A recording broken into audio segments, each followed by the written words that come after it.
Hello everyone, welcome to my YouTube channel. तो इस video में हम जुलाई 2026 यूपी टेट के लिए हिंदी के प्रीवियस ईयर क्वेश्चन सॉल्व करेंगे, जो कि व्याख्या सहित दिया हुआ है। तो आप लोग वीडियो पर कंटिन्यू बने रहिए। आइए देखिए, इसमें हम पहला वाला क्वेश्चन कराते हैं। सबसे पहला वाला क्वेश्चन देखिएगा कि भाषा शिक्षण की पद्धति नहीं है। तो भाषा शिक्षण की पद्धति नहीं है, ये पूछा गया है। तो आइए व्याख्या देख लीजिएगा कि भाषा शिक्षण की पद्धति के अंतर्गत किंडरगार्टन, मॉन्टेसरी और ड्रैकाली अनुदेशन प्रणाली आती है, जबकि अभिक्रमित अनुदेशन भाषा शिक्षण की पद्धति नहीं है, बल्कि यह अधिगम से संबंधित है। सो इसका राइट आंसर हो जाएगा ऑप्शन नंबर डी। आइए देखिए अगला वाला क्वेश्चन। नेक्स्ट नंबर क्वेश्चन देखिएगा कि बालक की प्रारंभिक शिक्षा उसकी मातृभाषा में दी जाए, यह मानना किसका है। तो बालक की प्रारंभिक शिक्षा जो है उसकी मातृभाषा में दिया जाए, ये महात्मा गांधी जी ने जो है कहा था कि बालक की प्रारंभिक शिक्षा उसकी मातृभाषा में ही दी जाए। यह विचार महात्मा गांधी से संबंधित है। उन्होंने मातृभाषा पर विशेष जोर दिया था, क्योंकि बच्चा एक निश्चित परिवेश में पलता है, अतएव उसे मातृभाषा में प्रारंभिक शिक्षा अपरिहार्य है। तो इसका राइट आंसर हो जाएगा ऑप्शन नंबर बी।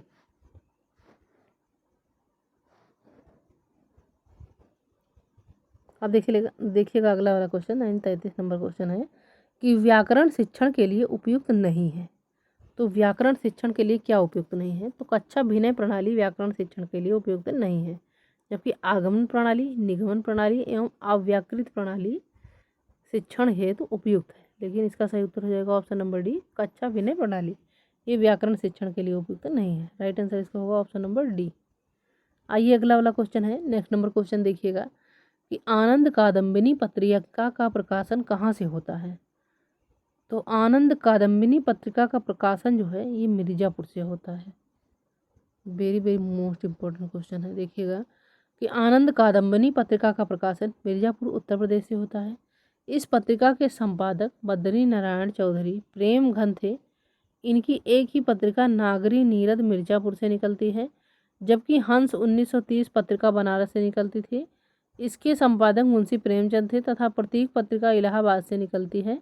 इसके संपादक अज्ञे तथा लखनऊ से प्रकाशित पत्रिका तद्भव है। इसके संपादक अखिलेश हैं। तो इसका सही उत्तर हो जाएगा ऑप्शन नंबर बी, मिर्ज़ापुर। आइए अगला वाला क्वेश्चन देखिए। नेक्स्ट नंबर क्वेश्चन है कि आदिकाल की रचना है। तो आदिकाल की रचना है खुमान रासो। आदिकाल की रचना खुमान रासो है। खुमान रासो के रचयिता दलपत विजय हैं। आदिकाल की अन्य रचनाएं हैं बीसल देव रासो, पृथ्वीराज रासो, परमाल रासो तथा संदेश रासक आदि। सो इसका राइट आंसर हो जाएगा ऑप्शन नंबर डी कि आदिकाल की रचना क्या है, तो वो है खुमान रासो। अब आइए देखिए अगला वाला क्वेश्चन है। नेक्स्ट नंबर क्वेश्चन देखिएगा कि हिंदी गद्य शिक्षण की पाठ्य योजना में मुख्य उद्देश्य कथन आता है। तो हिंदी शिक्षण गद्य शिक्षण की पाठ्य योजना में जो उद्देश्य कथन आता है तो कब आता है, तो वो आता है प्रस्तावना प्रश्न के पश्चात। यानी उद्देश्य कथन जो है तो प्रस्तावना प्रश्न के पश्चात आता है। देखिएगा कि हिंदी गद्य शिक्षण की पाठ्य योजना के अंतर्गत उद्देश्य कथन प्रस्तावना प्रश्न के उपरांत आता है। प्रस्तावना किसी भी संदर्भ का आमुख होता है जो कथ्य की रूपरेखा प्रस्तुत करती है। सो सही उत्तर इसका हो जाएगा ऑप्शन नंबर बी। अगला वाला क्वेश्चन है कि शब्द का अर्थ स्पष्ट करने हेतु कौन सा तरीका सर्वाधिक उपयुक्त है। तो शब्द का अर्थ पूछा गया है कि स्पष्ट करने हेतु कौन सा तरीका सबसे उपयुक्त है, तो वो है वाक्य प्रयोग। शब्द का अर्थ स्पष्ट करने हेतु वाक्य प्रयोग का तरीका सर्वाधिक उपयुक्त है। वाक्य प्रयोग से भाव की स्पष्टता और अधिक जो है निर्देशित होने लगती है। तो ए वाला ऑप्शन जो है इसका सही उत्तर हो जाएगा। ये रहा 37 नंबर क्वेश्चन। अब देखिए 38 नंबर क्वेश्चन देखिएगा कि निरामिष किसे कहते हैं। तो निरामिष पूछा गया है जो मांस रहित भोजन होता है उसे हम निरामिष कहते हैं। सही उत्तर इसका हो जाएगा ऑप्शन नंबर ए। अब 39 नंबर क्वेश्चन देखिएगा। 39 नंबर क्वेश्चन कि राष्ट्रवादी कवि रामधारी सिंह दिनकर को उर्वशी के लिए ज्ञानपीठ पुरस्कार किस वर्ष प्रदान किया गया। तो देखिएगा कि राष्ट्रवादी कवि रामधारी सिंह दिनकर जी के बारे में पूछा गया है कि उर्वशी के लिए उन्हें ज्ञानपीठ पुरस्कार किस वर्ष प्रदान किया गया। तो देखिएगा इसका सही उत्तर होगा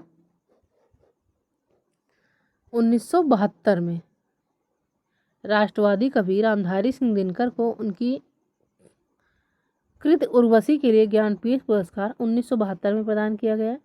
हिंदी भाषा पर प्रथम ज्ञानपीठ पुरस्कार सुमित्रा नंदन पंत को 1968 में उनकी कृति चिदम्बरा के लिए प्रदान किया गया था।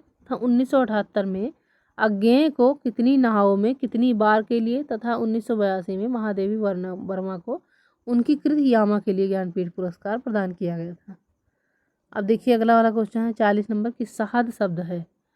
तो सहद शब्द जो है वो आगत शब्द है। सहद शब्द आगत शब्द है जो कि तत्सम तद्भव एवं देशज शब्दों से पृथक है। संस्कृत के शुद्ध शब्दों को तत्सम, उनसे उत्पन्न या विकसित शब्दों को तद्भव कहते हैं। देशज वे शब्द हैं जो देश में ही बोले जाते हैं परंतु उनकी उत्पत्ति का पता नहीं चलता था, तथा आगत वे शब्द हैं जो विदेशी भाषाओं से आए हैं और उनका प्रयोग हिंदी में किया जाता है, जैसे अरबी, फारसी, अंग्रेजी, फ्रांसीसी, पुर्तगाली, तुर्की आदि। तो सहद शब्द है आगत। राइट आंसर इसका हो जाएगा ऑप्शन नंबर डी। अगला है कि वनिता का प्रयोग किस अर्थ में होता है।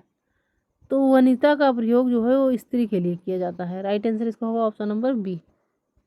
नेक्स्ट नंबर क्वेश्चन देखिए कि मुकुंद किसका पर्यायवाची है।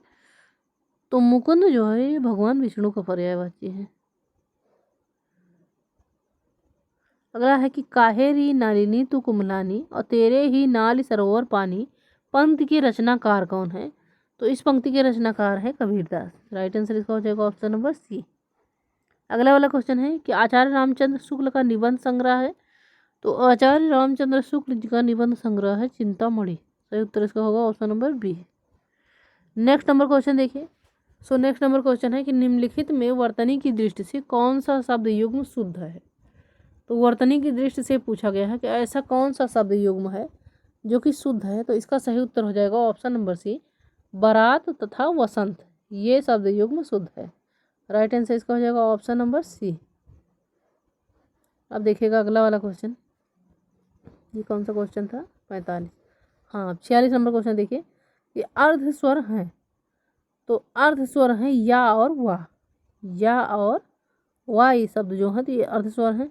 आ प्लस ई मिलकर या बनता है तथा आ प्लस ऊ मिलकर वाह बनता है, इसलिए ये अर्ध स्वर कहलाते हैं। तो सही उत्तर इसका हो जाएगा ऑप्शन नंबर ए। अब देखिए अगला, चोर की दाढ़ी में तिनका मुहावरे का अर्थ है। तो अपराधी का शंकाग्रस्त रहना। ऑप्शन नंबर बी जो है इसका सही उत्तर होगा। 48 नंबर क्वेश्चन, एक बार कही बात को दोहराते रहना वाक्यांश के लिए एक शब्द है। तो इसका सही उत्तर हो जाएगा पिष्टपेषण, यानी एक बार कही बात को दोहराते रहना वाक्यांश के लिए एक शब्द है पिष्टपेषण। सी इज राइट आंसर। अगला वाला क्वेश्चन देखिए 49 नंबर क्वेश्चन है कि बुद्धिहीन शब्द व्याकरण की दृष्टि से किस संवर्ग में है। तो इसका सही उत्तर हो जाएगा विशेषण। बुद्धिहीन शब्द जो है तो ये व्याकरण की दृष्टि से विशेषण के संवर्ग में है। सही उत्तर इसका हो जाएगा ऑप्शन नंबर सी। अब देखिए 50 नंबर क्वेश्चन है कि छत से ईंट गिरी वाक्य में कौन सा कारक है। तो इसका राइट आंसर हो जाएगा ऑप्शन नंबर ए, अपादान कारक। यानी अलगाव हो रहा है यहाँ पर, जैसे छत से ईंट गिरी तो यहाँ पे अलग हो रहा है। तो किसी भी चीज़ में अगर अलगाव होता है तो वहाँ पे अपादान कारक होगा। अगला वाला क्वेश्चन है कि महोर्मी का संधि विच्छेद है। तो महाधन ऊर्मी बराबर महोर्मी। अब देखिए कहाँ है ये, तो ये है ऑप्शन नंबर सी में कि महाधन ऊर्मी बराबर महोर्मी। तो महोर्मी का संधि विच्छेद है, तो ऑप्शन नंबर सी। अगला वाला क्वेश्चन है कि समष्टि का विपरार्थी शब्द है। तो समष्टि का विपरार्थी शब्द है व्यष्टि। राइट आंसर इसका हो जाएगा ऑप्शन नंबर डी। अगला है कि करपट का तद्भव रूप होगा। तो करपट का तद्भव रूप है कपड़ा। करपट का तद्भव रूप होता है कपड़ा, ना कि कपट कर के पेट एवं कपूर, जबकि कपूर का तत्सम कर्पूर होता है। अब रमणीय में कौन सा प्रत्यय है। तो रमणीय में ई प्रत्यय होगा, यानी ऑप्शन नंबर बी जो है इसका राइट आंसर हो जाएगा।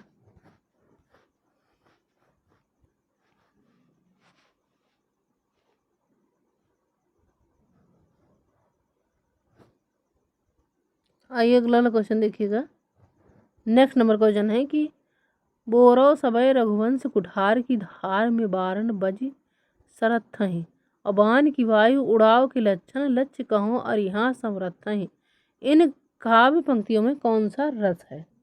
तो इस काव्य पंक्तियों में रौद्र रस है। देखिए उक्त काव्य पंक्तियों में रौद्र रस है। रौद्र रस जो है तो ये रस का अस्थायी भाव क्रोध होता है। नेक्स्ट है श्री गुरु चरण सरोज रजनी जिमन मुकुर सुधार बरनउँ रघुबर विमल जस जो दायक फलचार। अब इसमें जाहिर सी बात है ये दोहा है।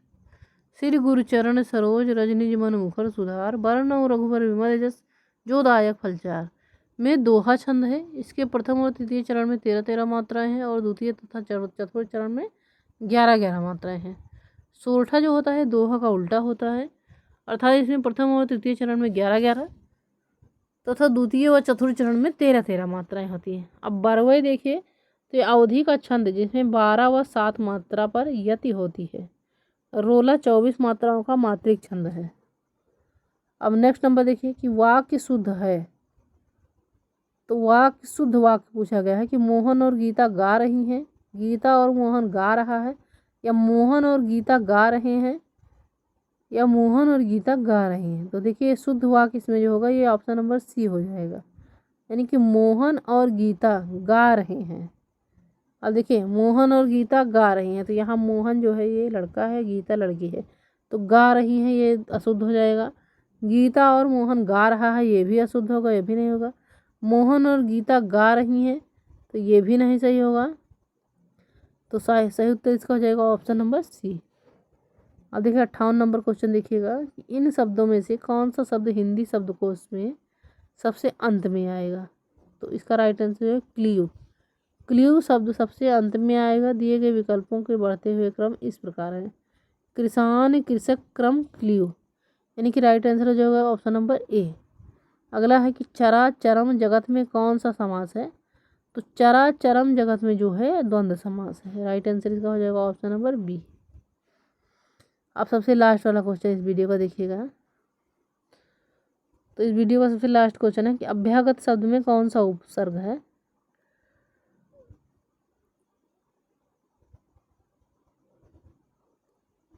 तो देखिए कि अभ्यागत शब्द में जो है अभी उस पर उपसर्ग है। सो सही उत्तर इसका होगा ऑप्शन नंबर सी।